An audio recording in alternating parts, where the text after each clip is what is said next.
Dad kicked me out of the house. My son Tim, who was taken to the hospital, said weakly. No wonder. My husband John had thrown our feverish son out into the pouring rain that morning. My mother-in-law and I couldn't let that go. So we decided to tell John a little white lie to make him reflect on his actions. If he showed real remorse, we planned to come clean right away. But if not, we'd keep up the lie. I was curious to see how John would react. My name is Emily, and I'm 33 years old. We're a family of 3.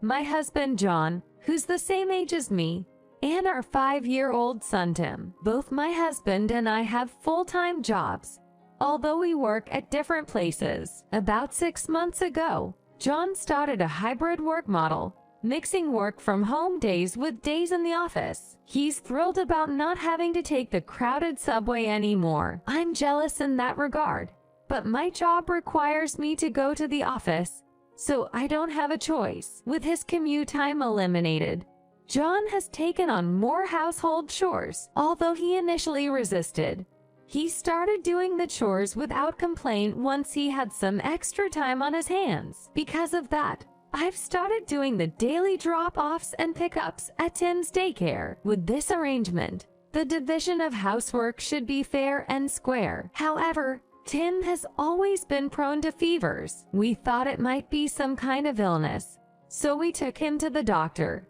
but no abnormalities were found. The diagnosis suggested that emotional stress could easily manifest physically in him. We couldn't take time off work every time Tim got sick, so my Mill, who lives nearby, would take care of him. She's a really sweet person, totally not the meddling Mill type. My family lives far away, so not only does she care for Tim, she also looks out for me. How's Tim doing lately? If he's not feeling well, don't hesitate to let me know. I'm always here to help. Emily, you seem busy lately, but how about we go out next weekend? I'm sure we could both use some girl talk. LOL. She's a wonderful Mill like that. For the record, our chats are usually about her love life. She's a widow.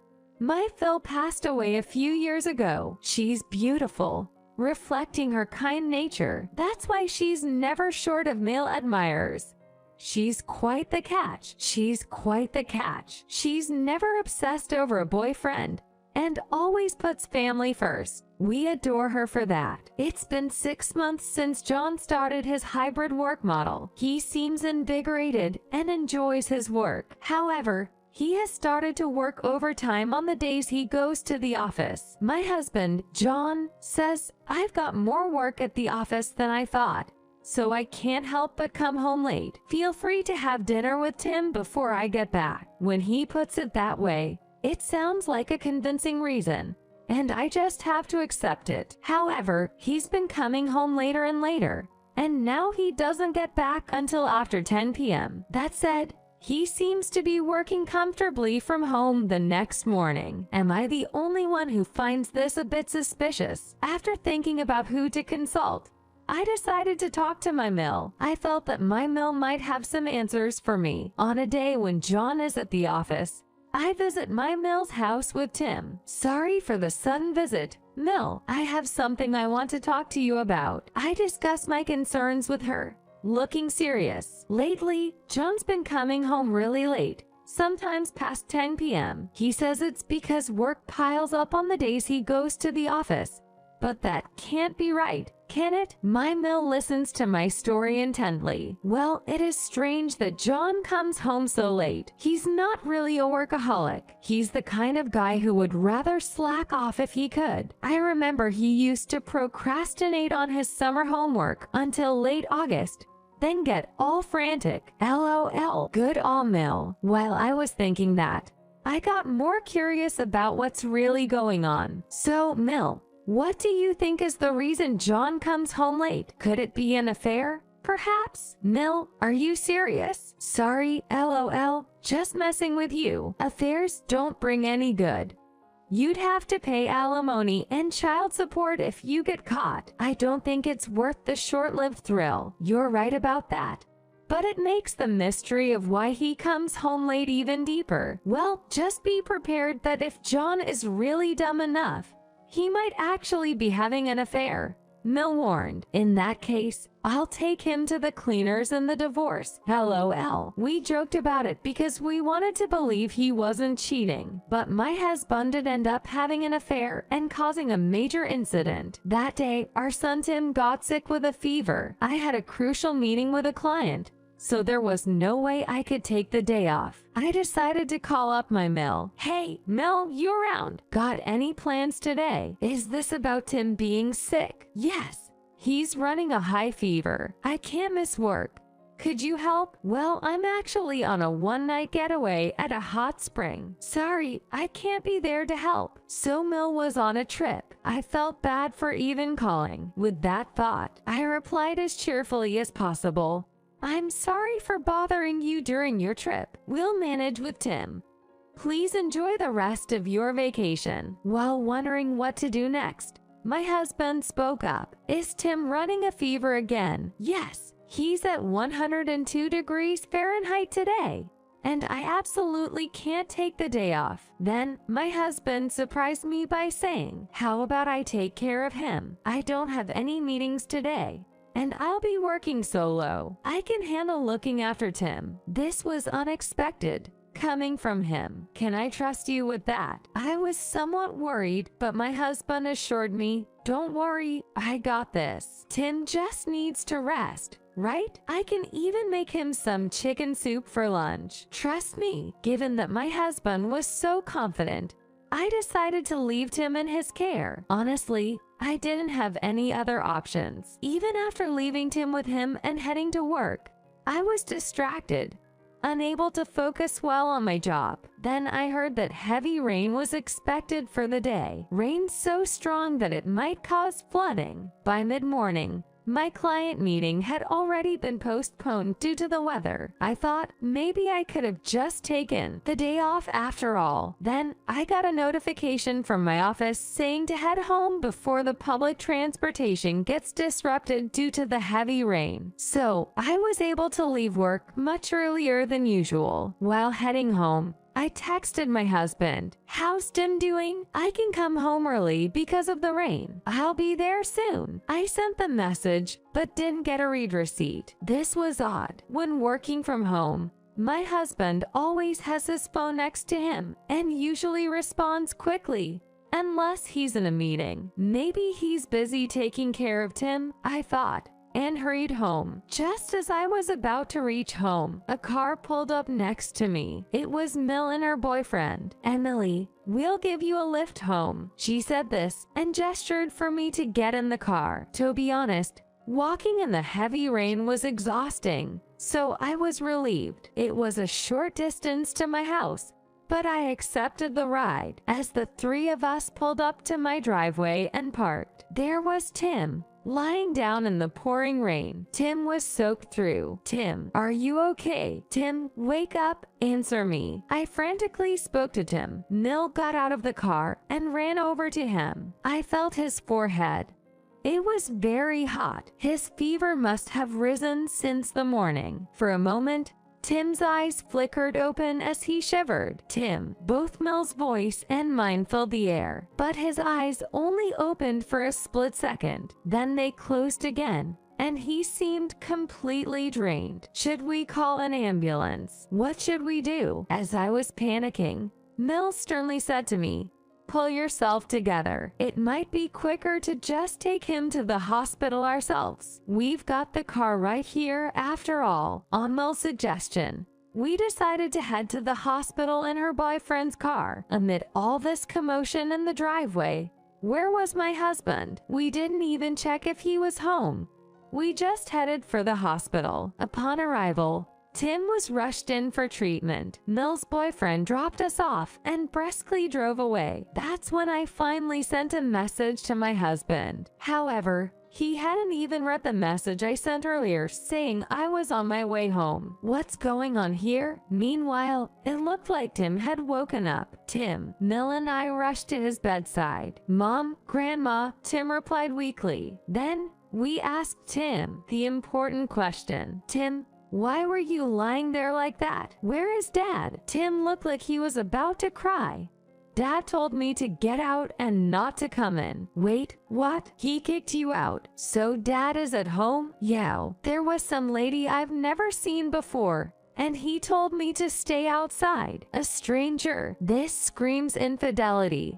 Mel and I exchanged glances. So, in this rain, with Tim running a fever, my husband had the gall to kick him out and enjoy himself indoors. I can't believe it. Mel felt the same way. Still no word from my husband. Meanwhile, Tim drifted back to sleep. We decided to step away from Tim's side and hatched a plan for some revenge on my husband. We agreed to tell him that Tim had passed away. The idea was to gauge his reaction. If he seemed truly remorseful, we would tell him it was a lie right away. However, if he didn't show enough regret, we would let him think Tim was gone and let him realize the gravity of his actions. It seems like Mel is completely on my side. Still, no contact from my husband. We don't know exactly when Tim was put outside, but at least 2 hours had passed since I got to the driveway. My message to my husband remained unread. As Mel and I continued our discussion, another hour went by. Finally, a call came in from my husband. Emily, I can't find Tim. Do you know where he is? He sounded panicked, but I could tell he hadn't read my messages. As planned with Mel, we decided to go along with saying Tim had just passed away. Tim just took his last breath. What? I heard my husband's dumbfounded voice on the other end. Then he snapped back to reality and said, "Hey, what kind of joke is this? You can't seriously expect me to believe that Tim is dead. LOL." He was laughing as he spoke, but the truth was, Tim was actually in a life-threatening situation. Knowing he was taking it lightly, I decided to continue with the lie. It's true. Tim was found soaking wet on the front porch with a high fever and passed away. John, didn't you promise to look after Tim this morning? Liar. My voice echoed with emotion. And then, we'll handle Tim's funeral here. Don't ever show your face to me again. With that, I hung up on him. I then set my phone to block any further calls from him. Soon after,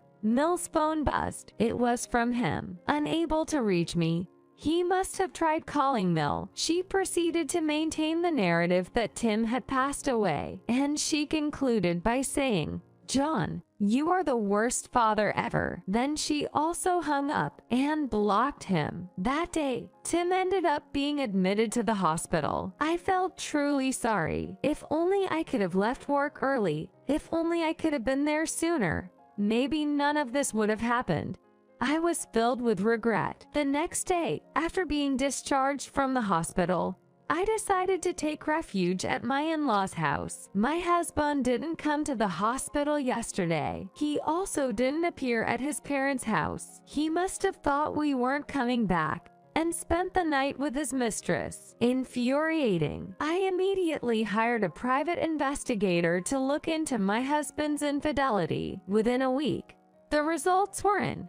He was cheating. He'd been bringing his mistress to our home regularly, taking advantage of our absence. I even found out the time slot when this was happening. I decided to confront him during that time. It was on a day when my husband was working from home. The time slot was around 6 p.m. Mel said she'd come with me, so we left Tim with her boyfriend. To my relief, Tim adjusted quickly to being with him, so I felt comfortable leaving him there. I entered the house without ringing the doorbell. There were unfamiliar shoes at the entrance. I burst into the living room. Bang! As I flung the living room door open, there they were, two people sitting close together. Ugh! He really is cheating. This is not something I'd ever want him to see. That thought crossed my mind. How dare you bring another woman into this house when Tim went through all that? My husband started to panic. Mel chimed in.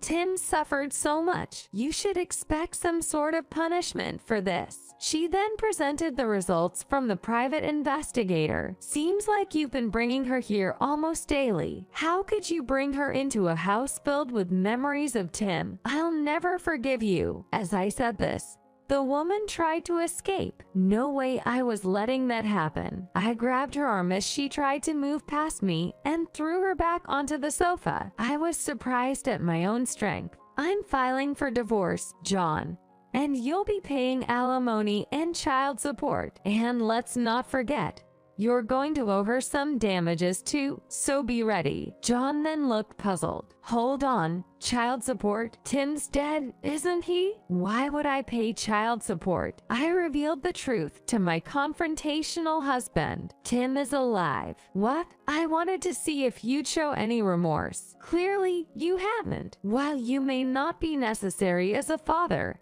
child support is a different matter. Be ready to pay up. Also, I filed a complaint against both of you. Leaving a sick child like Tim outside is nothing short of abuse. Let the police handle you two now. By the way, Tim has told the police everything. I'm eager to see what comes of it. John, I wanted to trust you as a parent, but I can't anymore. Just know that I'm cutting ties with you. My mill and I doubled down, and my husband and his mistress were visibly shattered. As for what happened next, we officially divorced. My ex-husband and his mistress are now being questioned by the police. I hope they get arrested and face the consequences. As for alimony and child support, it's been agreed that he'll pay it in one lump sum. I didn't want any issues with him not paying installments down the road. I'm not sure how he'll come up with the money, but I suspect financial troubles will haunt him. As for Tim, I never intend to let him see his father again. After pulling something like that, there's no way he can act like a father. I'm done with having any more to do with my ex-husband. As for us, we've started a new life in a rented apartment. Mel moved into the same building. Tim and Emily are my family, she said with a warm smile. It felt reassuring. From now on, it'll be a fresh start with Tim, Mill, and myself. Mill's boyfriends come and go, but they're all good people, so we sometimes host dinner parties with them included. Everyone's mindful to make sure Tim never feels lonely, which makes me so happy. I may be a single mom now, but I intend to make every day a joyous one for Tim and me.